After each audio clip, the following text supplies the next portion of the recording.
सर्वप्रथम सर्वांना श्री स्वामी समर्थ.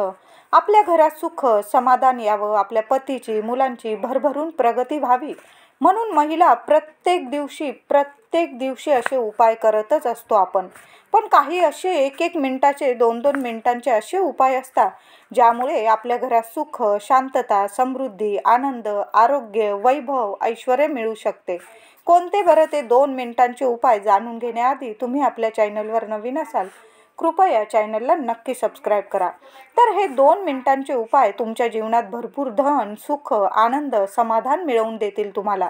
तर दर मंगळवारी आपल्या घरातील देव्हाऱ्यात कुलस्वामिनीचा कलश नक्कीच भरावा. जरी तुम्हाला तुमचे कुलदैवत माहीत नसेल तरीही 3.5 शक्तिपीठांचे नाव घेऊन तुमची ज्या देवी आईवर श्रद्धा असेल, तुम्ही भक्ती करत असाल त्या देवी आईचं नाव घेऊन आपण कलशाची स्थापना दर मंगळवार किंवा शुक्रवारी आपल्या घराच्या देवघरात करायची आहे. मंगळवारी घरात गणपती बाप्पाला 21 दुर्वा, लाल फुलं अवश्य व्हावे. खडी साखर किंवा गूळ खोबरं असेल तुमच्याकडं, बाप्पाला नैवेद्य दाखवून संध्याकाळी बाप्पाची आपल्या कुलदेवीची आरती अवश्य करावी. तुम्हाला जेव्हा म्हणजे शुक्रवारी वेळ मिळेल शुक्रवारी करा, मंगळवारी वेळ मिळेल मंगळवारी करा. मी तर म्हणेल की मंगळवारी पण करा, शुक्रवारी पण करा.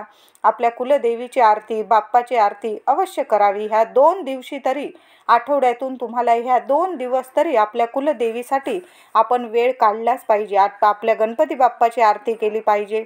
आणि तुम्हाला झालंच तर तुम्ही संध्याकाळी 2 मिनिटाची तरी आरती रोज अवश्य करावी. एक स्वामींची आरती करावी, एक आपल्या बाप्पाची आरती करावी, एक कुलदेवीची आरती करावी. अशी आरती तुम्ही दररोज केली तरी चालेल. पण नसेल वेळ कोणाला तुम्हाला तर तुम्ही मंगळवार आणि शुक्रवार 2 मिनिटांची आरती अवश्य करावी. आरती कापूर आरतीच करावी. थोडं का होईना, भीमसेनी कापूर असेल तुमच्याकडं किंवा साधा कापूर असेल, 2-3 कापराच्या वड्या जाळायच्या आणि आपल्या कुलदेवीची, आपल्या बाप्पाची आरती अवश्य करावी. आणि आपल्या मुख्य उंबरठ्यावर सुद्धा मातीच्या पंतीत 1 किंवा 2 कापूर वड्या तुम्ही जाळायला आजपासूनच सुरुवात करा. दर मंगळवारी आणि शुक्रवारी नित्य नियम बनवून घ्या. एक ती मातीची पंती तशीच राहू द्या, त्यातच तुम्ही दर मंगळवार आणि शुक्रवार 2-2 कापूर वड्या जाळत गेलात तरीही चालेल. खूप चांगले तुम्हाला फरक दिसून येतील घरात. संपूर्ण नकारात्मकता निघून जाण्याची खूप प्रभावी उपाय आहे हा. जालिम उपाय आहे. तुम्ही फक्त 2 कापराच्या वड्या दर मंगळवारी आणि शुक्रवारी एखाद्या मातीच्या पंतीत किंवा दिवा असेल त्या दिव्यात जरी जाळल्या तुम्ही तरीही चालेल. पण मुख्य उंबरठ्यावर तो दिवा ठेवा किंवा मातीची पंती ठेवा आणि त्यात 2 कापूर वड्या जळू द्या. बघा काय तुम्हाला चमत्कारिक बदल दिसून येतील. देवीला दर मंगळवारी किंवा महिन्यातून एका मंगळवारी, त्यात पौर्णिमा मंगळवारी आल्यास देवीला पानाचा विडा, तांबूल अर्पण करावा. खूप प्रभावी ठरतो हा उपाय. आणि नंतर तो तांबूल, विडा, पानाचा घरातील इतरांनी म्हणजे तुमच्या घरातील सर्व मंडळींनी प्रसाद म्हणून खाल्ला तरीही चालेल.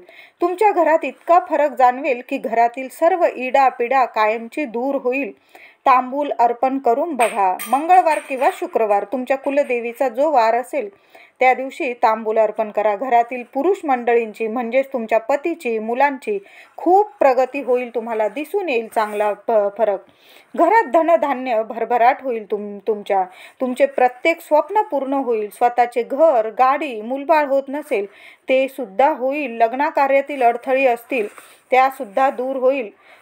तुमच्या मनासारखंच होईल. म्हणून दर मंगळवारी किंवा तुम्हाला महिन्यातून एखादा मंगळवार, शुक्रवार देवीला एखादा विडा, गोड विडा तुम्ही बाहेरून बनवून आणा एखाद्या पानटपरीतून किंवा तुम्ही घरी जरी पानाचा विडा बनवला तरीही चालेल. खूप चांगला फरक दिसून येईल. शुक्रवारी कुणालाच कधीच पैसे द्यायचे नाही. कुणी कितीही मागू द्या, पण घरातील लक्ष्मी इतरांना देऊ नका आणि त्यात संध्याकाळी तर अजिबात नाही. खूपच वाईट परिणाम होतात. शुक्रवारी महिलांनी नक्कीच केस धुवावे. तुम्हाला आठवड्यातून रविवारी धुवायचे असतील तुम्ही धुवू शकतात, पण आठवणीने शुक्रवारी केस धुवत जा. शुक्रवार हा माता लक्ष्मीचा असतो आणि त्या दिवशी जर तुम्ही केसावरून डोक्यावरून पाणी घेतलं तर खूप तुम्हाला चांगले फरक दिसून येतील. माता लक्ष्मी कायम, माता लक्ष्मीची कृपा आशीर्वाद मिळतो आपल्याला. तुमच्या घरात लहान मुली असतील त्यांचे सुद्धा केस ह्या दिवशी शुक्रवारी धुवत जा. शुक्रवारी घरात फरशी पुसताना पाण्यात गुलाबजल टाकून फरशी पुसत जा. एखादी गुलाबजलची 10-20 रुपयाची बाटली आणून ठेवा. फक्त 1 चमचाभर जरी पाण्यात टाकलं तुम्ही, बादलीभर पाण्यात गुलाबजल, आणि त्याने दर शुक्रवारी जर फरशी पुसायला तुम्ही सुरुवात केली तर बघा पैशांचा पाऊस पडल्याशिवाय राहणार नाही. इतके धनवान व्हाल की माता लक्ष्मी चारही हातांनी तुमच्या घरात भरभराट करेल. खूप चांगला आणि सोपा उपाय आहे, करून बघा. 1 चमचाभर फक्त गुलाबजल टाकत जा फरशी पुसण्याच्या पाण्यात आणि करून बघा हा सुद्धा उपाय. त्याचबरोबर शनिवारी सुद्धा मूठभर खडं मीठ आपल्या बादलीभर पाण्यात टाकायचं आणि त्याने आपली फरशी पुसून टाकायची. कशालाच नकारात्मकता राहत नाही घरात. कानाकोपरा पुसून काढा. तुमच्याकडं मेड येत असेल, बाई येत असेल, तिला सांगून करा हा उपाय, नाही तर तुम्ही स्वतः करा. शुक्रवारी आपल्याला गुलाबजलाने फरशी पुसायची आहे आणि शनिवारी खड्या मिठाने फरशी पुसायची आहे. 2 दिवस तरी 2 मिनिटांचा हा उपाय अवश्य करून बघा. शुक्रवारी घरात तांदळाची थोडीशी खीर बनवून आणि माता लक्ष्मीला नैवेद्य दाखवा. तुम्ही शेवयांची बनवायची असेल तुम्ही शेवयांची बनवा, तांदळाची बनवायची असेल तांदळाची बनवा, पण माता लक्ष्मीला नैवेद्यात थोडीशी खीर अवश्य दाखवा. शुक्रवारी कबुतरांना किंवा इतर पशुपक्ष्यांना तुम्ही बाजरी, ज्वारी, जे धान्य तुमच्याकडे असेल ते आनंदाने खाऊ घाला. तुम्हाला जर खूप धन हवे असेल, जीवनात पैसा हवा असेल, तर दर शुक्रवारी कावळ्याला दही, भात, साखर नाही तर गोड दही खाऊ घालावे. तुमच्या गच्ची असेल, तुमच्याकडं गॅलरी असेल, तिथं थोडंसं घासभर दही आणि भात, साखर एकत्र करून ठेवून द्या किंवा नुसतं दह्याचा गोळा आणि त्यावर थोडीशी चिमूटभर साखर ठेवून द्या. कावळे, पक्षी खाऊन जातील. असे केल्याने पितृदोषसुद्धा दूर होतात. पितरांचे आशीर्वाद जर मिळाल्याने तुमच्या जीवनातील पैशांसंबंधी सर्व अडचणी दूर होतात. पैशांसंबंधित काय, आपल्या जीवनातील सर्व अडचणी पितरांचे आशीर्वाद मिळाल्याने दूर होतात. पितृदोष दूर होतो. तुम्ही करून बघा. एखाद्या शुक्रवारी कावळ्याला दही, भात, साखर, गोड हा नैवेद्य खाऊ घालून बघा. आपण अमावस्येला तर करतोच, एखाद्या शुक्रवारी पण करून बघा. 2 मिनिटाचा उपाय. तुमच्या जेवणातलाच थोडासा आधी, तुम्ही खाण्याआधी थोडासा गोळाभर भात काढा, त्यावर थोडंसं ताजं दही टाका, थोडीशी चिमूटभर साखर टाका आणि तुमच्या गच्चीवर ठेवून या. बघू नका कावळे खाताय की कबूतर खाताय, ठेवून या फक्त. बघा काय चमत्कारिक बदल दिसून येतात तुम्हाला. शुक्रवारी संध्याकाळी कधीच कुणाला कांदे, मीठ, हळद, साखर, दही, तेल, तूप देऊ नका, पैसे देऊ नका. महिलांनी ह्या गोष्टी पाळल्याच पाहिजे, तरच तुमच्या घरात माता लक्ष्मी कायम वास करते. ह्या 2-2 मिनिटाच्या आपले जे मिनिटाचे उपाय असतात खूप प्रभावी ठरतात आपल्या जीवनात. आपण काही वेळा चुका करतो आणि त्याचे परिणाम भोगावे लागतात. आपण म्हणतो मी हे करते ते करते, पण काय होतं ना, हे 2 मिनिटाचे उपाय आपले करणे राहून जातात. म्हणून आपल्याला काहीतरी मग संकटांना सामोरं जावं लागतं. माता लक्ष्मी यामुळे नाराज होते. म्हणून संध्याकाळी कुणालाच काही देऊ नका. आपल्या घरातून राग आला चालेल पण देऊ नका.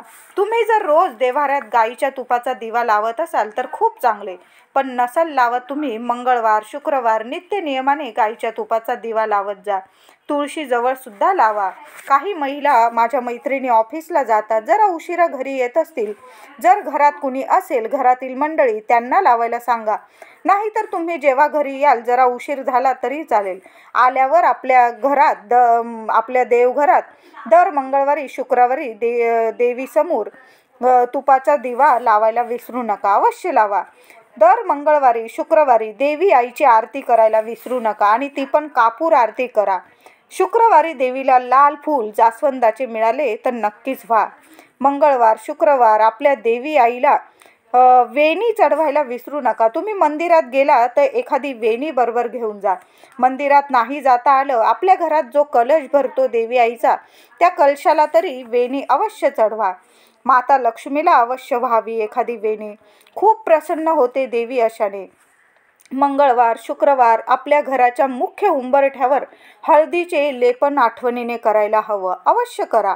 खूप चांगले तुम्हाला रिझल्ट तुमच्या आयुष्यात दिसून येतील. तुमच्या घरामध्ये तुमच्याकडे देवी माता लक्ष्मीची मूर्ती असेल, श्रीयंत्र असेल, तुमच्या देवी आईचा टाक असेल, कुलदेवी आईचा, तर ह्या दिवशी शुक्रवारी किंवा मंगळवारी किंवा गुरुपुष्य, अमावस्या, पौर्णिमा, शुक्रवार, मंगळवार पाहून देवी आईवर श्रीयंत्रावर कुंकुमार्चन नक्की करावे. शुभ लाभ आपल्याला खूपच शुभ ठरते. यामुळे लाभ तुम्हाला कामात यश मिळवायचं असेल किंवा लग्न कार्यातील अडथळे दूर करायचे असतील तर शुक्रवारी चणे आणि गूळ गाईला खाऊ घालत जा. खूप चांगले परिणाम दिसून येतील तुम्हाला. प्रत्येक कामात तुम्ही यशस्वी व्हाल. किंवा तुम्ही कुठल्या कामाला जात असाल सॉरी, तर बरोबर चणे आणि गूळ घेऊन जा. आपल्या हाताने गाईला, गोमातेला खाऊ घाला आणि मग पुढं कामाला जा तुमच्या कामानिमित्त. बघा, तुम्ही यशस्वी होऊनच घरी याल, एवढं मी तुम्हाला नक्कीच सांगते. गाईला फक्त चणे आणि गूळ खाऊ घाला. ज्यांच्या लग्न कार्यात प्रॉब्लेम येत असतील, कुंडलीत काही अडथळे असतील किंवा कुंडली जमत नसेल, लग्न कार्यात भरपूर अडथळे येतात लग्न कार्यात, पण मग काय करायचं? दर शुक्रवारी चणे आणि गूळ गाईला हाताने खाऊ घालायचं. वर किंवा वधू आणि ते जवळ नसतील, आई वडिलांनी खाऊ घातलं तरीही चालेल, पण गाईला चणे आणि गूळ खाऊ घाला. बघा, प्रत्येक कामात तुम्ही यशस्वीच ठराल आणि लग्न कार्यातील सर्व अडथळे सुद्धा दूर होतील. तर घरातील महिलांनी जर हे 2 मिनिटाचे उपाय आपल्या घरात जीवनात केले, तुमच्या घरात सुख, आनंद, समाधान नक्कीच तुम्हाला मिळवून देतील हे 2 मिनिटाचे उपाय. आणि घरात तुमची कुलदेवी माता लक्ष्मी कायम प्रसन्न राहील तुमच्यावर. व्हिडिओ आवडला असेल लाईक करा, शेअर करा, चॅनलला कृपया सबस्क्राईब करा. धन्यवाद.